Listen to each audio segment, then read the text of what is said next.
going back to what we said earlier, like influencers are being used, and the reality is some people are influencers and don't even realize it.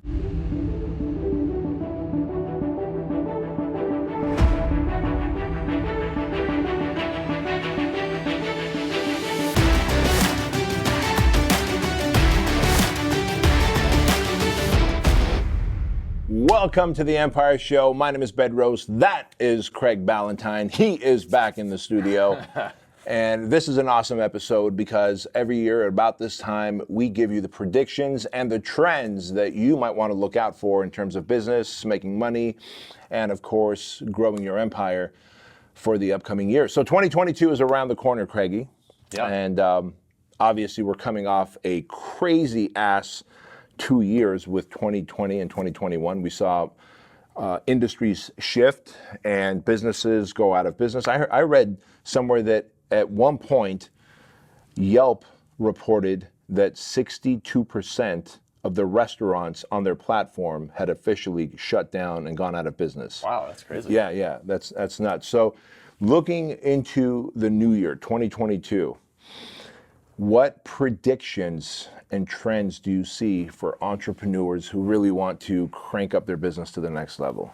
All right, so I think that we're going to see some crazy advertising stuff, like crazy, it's almost going to be creepy advertising. So just the other day, somebody spent a lot of money with us, and they said like they felt it was like really weird how our Facebook ad showed up.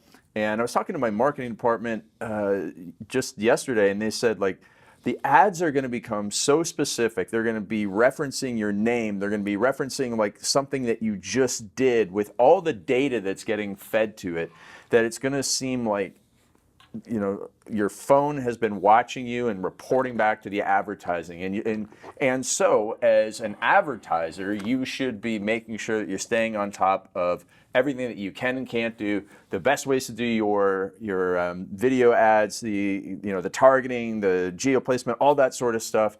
Because if you don't stay up with it, other advertisers are going to come across and they're going to be more specific than ever, and they're going to be showing up almost like it's, the phone is reading the consumer's mind, and the person who does that is going to get further and further ahead. So you got to be super up to date with your targeting and your video content and your ads. To that point, 4 days ago, I texted Joan. Yeah.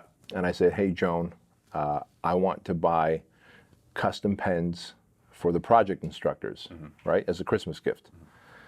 And that was that. And then about a day and a half later, as I'm scrolling through my Instagram feed, I see these awesome pens that have these tritium little inserts at the back of it, which emits light. But it's like a nuclear thingamajig, so it's no batteries required and will emit light for like 10 years. And I was like, holy crap, Joan, these are the ones. And I sent her the link, and I'm like, wait a minute. I've never been advertised pens. Right. Pretty, like I'd know if I was advertised pens. But in reading my text message, it wasn't even a DM, it was a text message. Not an email, through Gmail or through anything. Gmail, yeah, not through Gmail, exactly, straight up text message to Joan. And then I realized that I was being targeted very specifically based on what I was typing onto my phone. Now, we've always known our phones are listening to us, and I do remember telling my wife one time, like, hey, I'm gonna go take your car for an oil change. The next day I said, I'm gonna go take your Land Rover for an oil change. And next day I saw an ad for Land Rover dealerships. But nailed it on the head. Oftentimes people find themselves behind the eight ball. They're like, well, I'm not gonna do geo tracking. I'm not gonna do this kind of, text follow-up or email follow-up or specificity in my marketing, not realizing that you're getting left behind and someone in your industry is doing it. So that's a very valid point to make. Yeah. What about you? What's the number one thing or big things that you're going to predict for next year? So one thing I'm going to predict next year, especially 2022, more than we've ever seen, is the use of influencers in a more savvy way.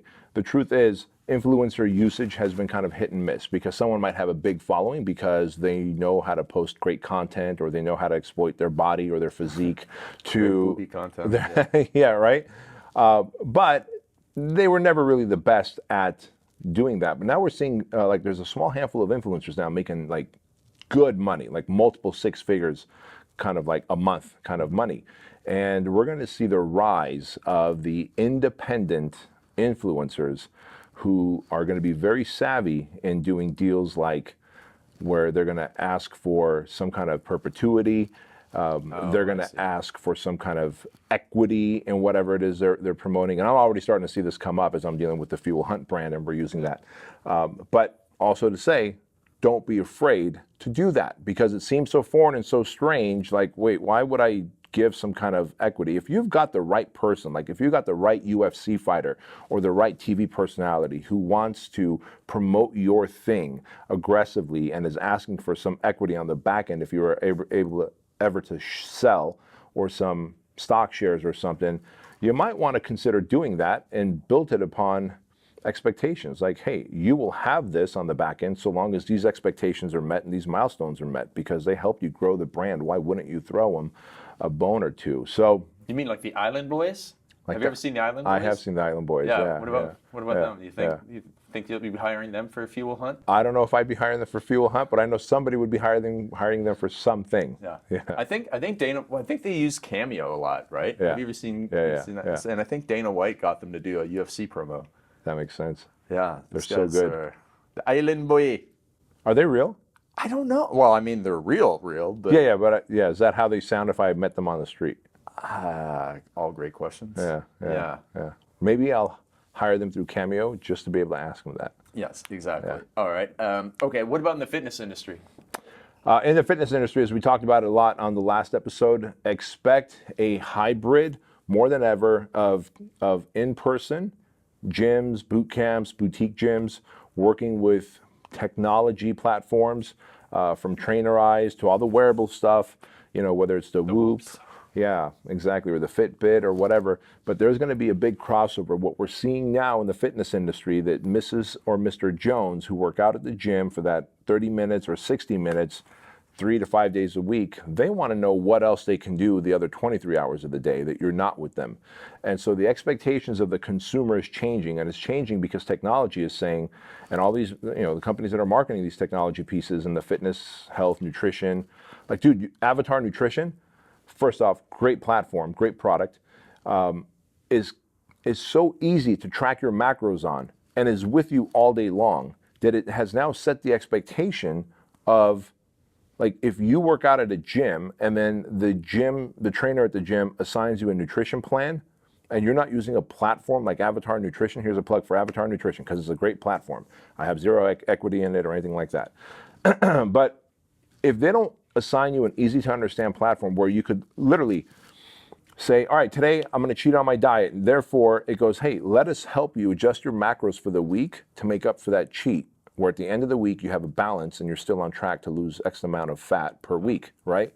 Like, that is the level of service that's expected. Your trainer at the gym is never going to sit down and do that on a piece of paper. So if that gym owner isn't using something like Avatar Nutrition and then something like Whoop or Fitbit or what was that ring that you wear? Oura Ring or whatever, to start tracking your sleep, and how does your sleep affect their training habits and their fat loss and their metabolism. All those things are going to work together more than ever in 2022. And gyms that choose to not do that are going to be left behind. Now, if you're an old school, rusty, dusty Gold's Gym at Venice Beach, you probably can get away with it, not using it.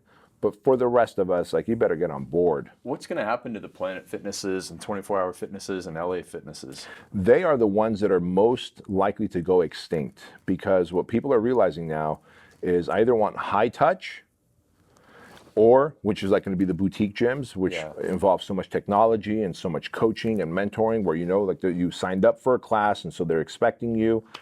24-Hour Fitness, LA Fitness, Equinox, all those big brands, LA Fitness don't do that. Planet Fitness, et cetera, don't do that. And so they have to change their model. But how do you change a model of a 60,000 square foot facility that pays an obscene amount of rent and then is known for charging either $9 or $19 or $29 a month? Yeah. They're not in the $147, $167 a month programs. 24-Hour Fitness about 4 years ago tried putting in little CrossFit type sections into their gyms and thought that they could charge more for this CrossFit area where they have a coach running a class. it failed miserably. Right, because it's expected. Exactly, because they've conditioned people that classes are included and it's free. Yeah. So if my spin class is included, my cardio class is included, my Les Mills body pump class is included, why am I going to do this thing for an additional fee? Right. So they are the highest on the most likely to go extinct in the fitness industry list. Yeah. Another thing, so a lot of my clients struggle with labor shortages. What about in the fitness industry? Do you see that being a problem? Because I was talking to a lot of other gym owners and not just gym owners, but people who help gym owners build their businesses and stuff, and they found that a lot of trainers don't want to go back to the gym. So they were shut out of the gym, and at first it was panic mode, and then all of a sudden it was they found a way to make money at home, or they found a way to make money one-on-one, going house to house. Do you think it'll be hard to get trainers back into the gym and into the boutique gyms? Yeah. It's been hard since the 2020 lockdown. And it's going to be hard moving forward, because when the lockdown happens and when these guys and gals are out of a job or working in a gym for 8, 9, 10 months, they have to learn to fend for themselves. Yeah. And they realize that, you know what, now I have to reluctantly try and accept online coaching or go into a new industry. And they realize online coaching isn't so bad. And if I find the right person who can teach me how to really market myself, grow my brand, be able to sell, market, get clients, I can do it from the comfort of my own home. Why am I going to go back to a gym and work in a gym and train clients one-on-one? And so this means these gyms have to start using, again, going back to technology more to replace humans. But what they could also do, remember, all of life is about, making things convenient and affordable. Like in all of life, the computer used to cost so much. Now we can buy a high-end MacBook for like $900, right? And so the idea of all businesses can you make it more convenient and affordable for your clients and customers? And so technology is going to allow coaching to become more affordable, especially coaching not only in the business, but outside of those four walls during the other 23 hours of the day. Because you are not going to have access to, in fact, McDonald's, Burger King, Chipotle is experiencing the highest level of vacancies in positions right now, because they're seeing that even these young generation who are supposed to go work, like our generation would go work at a fast food joint, they're not. In fact, Andrew is 16. He's starting to make about $1,500 a month on some crypto stuff that he's doing. No way. Right? Yeah. Now, why would he ever go and get a job at a Starbucks or wherever? In fact, the Starbucks is here in town. They'll put a sign on their door saying the lobby is closed. Sorry, go through the drive-through and no mobile orders, because they don't have enough people working in the lobby. When I went to the drive-through, I asked. So all this to say that technology is going to have to replace humans in places like gyms. Food now is being delivered to your door, right? And so how long before the autonomous car just delivers it, drops it off, and off you go? Pizza Hut was already testing that out last year. So technology and businesses are getting tighter and tighter together more than ever. And 2022, I think, is going to be a big leap forward. What about in the nutrition supplement space? What do you see for next year? Where the nutrition and supplement is concerned, it's going to be more about what brands you're associated with versus like, hey, is this grass-fed whey? Is this whey isolate? Like more people are, social media has done something so crazy, man. It is starting to create, and politicians knew this a long time ago, that if I can get Craig to align himself with an ideology, either Democrat or Republican or whatever, then you start showing loyalty to that party. Well, social media now, if you have these fans, if you're a fan of these particular people, these athletes, if they're using a very specific brand of supplements, you're going to be more attached to that brand than the actual same product, whey protein from another brand that might even be cheaper. And so going back to what we said earlier, like influencers are being used, and the reality is some people are influencers and don't even realize it. They just naturally influence the people that follow them. And so supplement industries have to think up different ways to market, and that is to figure out, maybe you're not the whey protein or the greens for everybody. Maybe you're going to have to be very specific to who you want to be the whey protein for, and then find the people who represent that segment of the population and get those people to start promoting your brand and using your brand and product. Got it. What about on social media? Before you came down here, I was joking with Ed behind the camera there about, people can't even watch a 20-minute YouTube video, a 10-minute YouTube video. Like, people, it's just like it's TikTok or nothing. It seems like. Does Trulian use TikTok or is it No, just... we don't use TikTok now, but it's so funny. The reason I was late coming down is I was reviewing 2 video ads that we're going to be using on YouTube. Both of them under 30 seconds now. Right. Like, these are Trulian supplement video ads. And it's for Everyday Fit, our hydration product, which has a lot of benefit bullets, both under 30 seconds and both very TikTok-ish in very quick cuts and quick edits. Yep. Because that's how TikTok and Instagram has conditioned users. And I have no doubt that those ads are going to convert when AdSense starts running it for us on YouTube. But I share this because previously, like, we'd be going for like we would go for a really good hook for the first 5 seconds to stop them from hitting skip. But we'd go for a good 1.5, 2-minute video to properly demonstrate the product and then give a call to action. Now it's like under 30 seconds, man. That's where we are. That's the industry. Do you ever sit with your kids and watch them use their phone, like in how they view social media, or like sit down and talk to Andrew and his friends about how they play video games or anything like that, and the worlds that they've gotten into? The video game part, yeah, because I'll walk into Andrew's room and I'll hear him like hooting and hollering, and he's got the headset on, and him and his buddies from all over the place are playing video games together.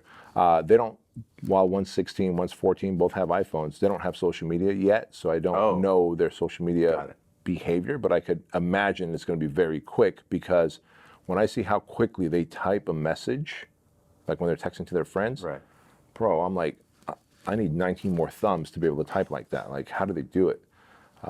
But attention span is very quick. Like, hey, Andrew, watch this video, and he'll put his finger on the timer and start scrubbing through, almost like if he just watches little chunks of it, they just need to get the gist of what the video is. Yeah. Whereas maybe our generation was like, I want to see the whole video. I want to see the nuances in the video. Yeah. No one cares anymore. All right. What about non-marketing and business-related predictions for 2022? You got any? Non-marketing.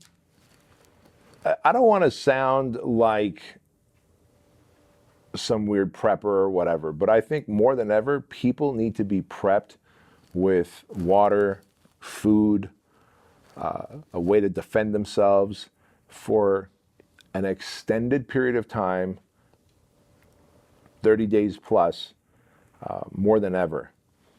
I don't think that the supply chain issues, those cargo ships that are floating around all over the... I see them every morning in Huntington. Right. Yeah, where you're staying in Huntington Beach right now. You see the cargo ships out there. All you used to see is the Catalina Island back, when you stand there. Now you see the Catalina Island in the backdrop, cargo ships in the foreground, with all this stuff on there. Well, I don't think that's because, well, we all know why. They're getting paid unemployment, and unemployment is equal to the pay of the dock workers who are going to empty the cargo ships. And so why would they go back to work? And when unemployment is extended? But that is intentional. That is intentional. Just like if we just need to look at history, we go back and we go, how did Hitler get into power again? That's right. Before he got into power, when he was just like a kind of mid-level politician, he went into all these little villages and went into these villages, and he would stop the supply train about 4 or 5 days before he got to the village. They would literally, his people, his soldiers would stop the supply train to that village 4 or 5 days before. Then he'd show up to that village and go, hey, I see that stores are going empty, that there's no supplies. I'll see what I can do for you guys. And he would, of course, then say, all right, let the train go.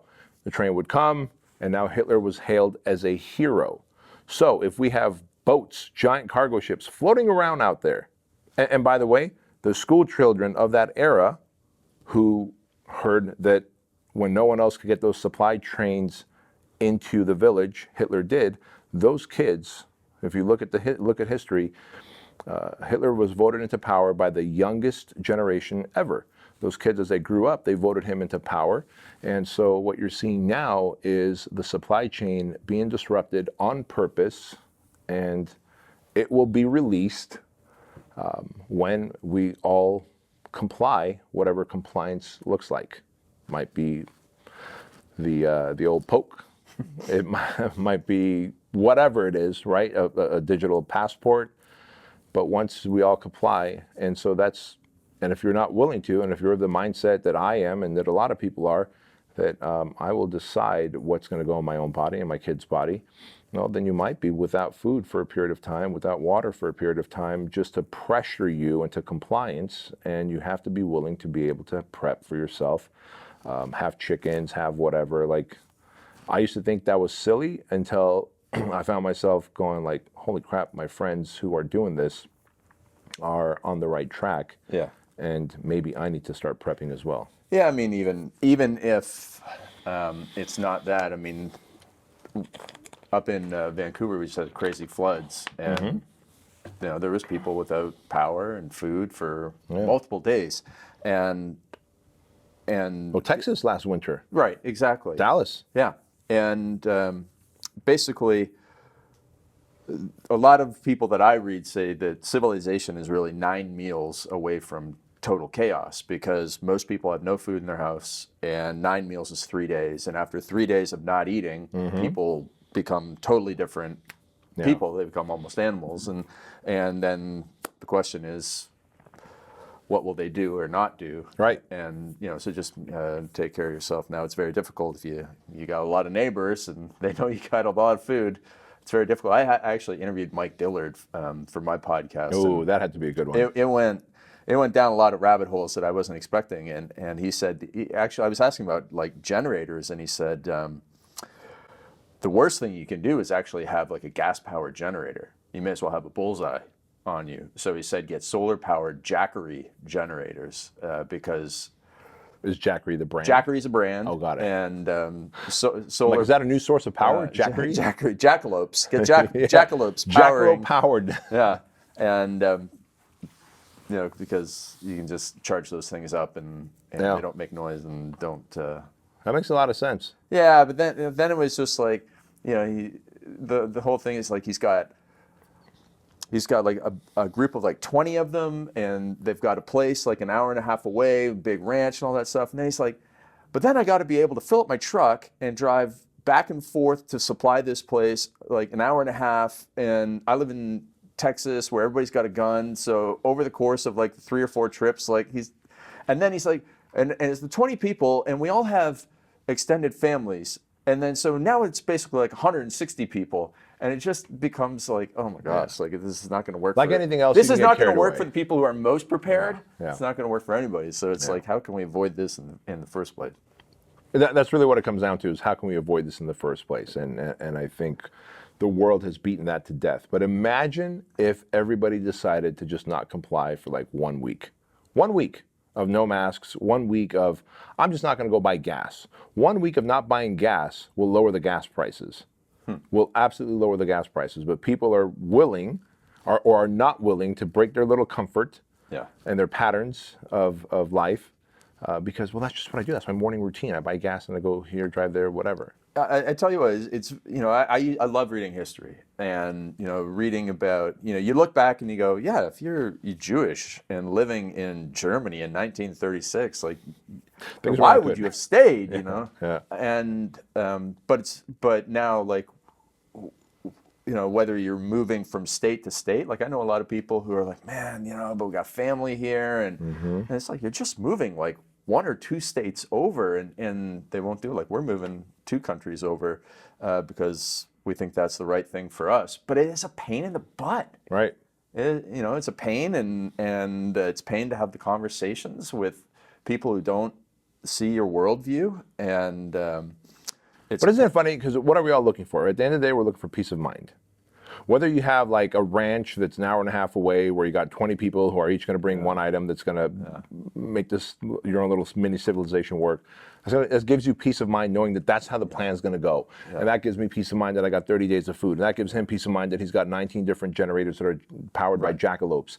And whether you're moving 2 countries away or not, we're all looking for peace of mind. And when you think about it, my son, God, every night after we work out, we go in the hot tub together. He's like, hey, Dad, who decided there's going to be borders, like the Canadian border up there and the Mexican border down there? Like, it's a piece of land. Like, we're just animals on it for a period of time, and then we go away. I'm like, fuck, dude, you're on point. It is a piece of land, and we just have to be good to the land and good to the people to our left and our right. And then we serve our time on this planet and help as many people as we can, and we move on, right? He goes, yep. But instead, like, and then they have rules and stuff. I'm like, yeah, but son, if they didn't have rules, then I could drive on this side of the road and smash right into you. That's why they have lines on the thing, and that tells me I got to go this way, you drive this way, we don't smash into each other. But somehow that led to, well, we need someone to create the rules, and so we put people into power, and that the power gets to their head, and this is how we ended up. It makes sense how we got here, right? But it's like, holy fuck, how do you unravel this and go back to what Andrew was saying, which is, why can't I just come and visit you in Canada when you lived up there? Right. You know what I mean? Like, without this little passport with the picture and somebody looking at me with fucking little black rubber gloves on. You're gonna fucking put a finger up my ass, motherfucker? Why do you got gloves on, right? Like, what? Like, I've always wondered when I'd come up, wherever I travel to, like, I'm on this fucking planet. I'm an animal that's on this planet, free roaming. What do you mean I need this passport and you got to stamp it? Who the fuck are you to stamp it? All that said, here, motherfucker, stamp it so I can go see Craigie. Right. But the kid has a point. Yet we don't have a solution to the people that we gave power to, you know, whatever, 2 generations, 3 generations, 4 generations ago. Yes. Yeah. But we are definitely at a very interesting time in history. Yeah. We're going to see a lot of changes. We're going to see some tough times. Mm-hmm. But what's the old phrase, right, about tough times make strong men? Tough times make strong men. Because strong men create good times. Yeah. Good times create weak men. Weak men create tough times, right? Tough times, yep. Yeah. So somewhere along the way, we throw in interesting times in there. But, you know, I'm an optimistic dude, but... well, that's what I was going to say, right? Yeah. Is like, let's not forget, just in our little generation here, in our lifetime, 9/11 was a pretty scary time. You look at D-Day, was it 1944, right? Then you go back to like the Great Depression. You go back to Civil War. I mean, there has been some very unpredictable. I mean, holy crap! What was Japan thinking when we dropped 2 nuclear bombs on it? Right? Like this might be the end of our country. I'm sure it ran through a lot of people's minds. And at the end of the day, humans are eternally resilient. Mm-hmm. We do have to be optimistic, as you said. We have to be optimistic, but also optimistically prepared. Finding the balance is that key. Yeah, and I think the last thing I'll say on this is, you know, I've probably been to like 40 states now, so I've been to more of America than most Americans. And at the end of the day, most people are generally the same, whether you're blue or red, Democrat, Republican, or whatever you want to be. Everybody just wants like for their kids to have a good life and safety. And I think that maybe in the last 20 years, things have really swung one way, and now parents are like, whoa, you know, I don't want that for my kids, and they're really going to stand up for them and take care of them. So I think that's what most people want at the end of the day, and people are more alike than they're disalike. So hopefully that smart people come together in the end. I think smart people always do come together in the end. And if you, my friend, are smart, then you will take a screenshot of this particular episode and share it on social media. Be sure to tag Craig, tag myself, and please leave us a 5-star review on iTunes. We love you to pieces. Peace.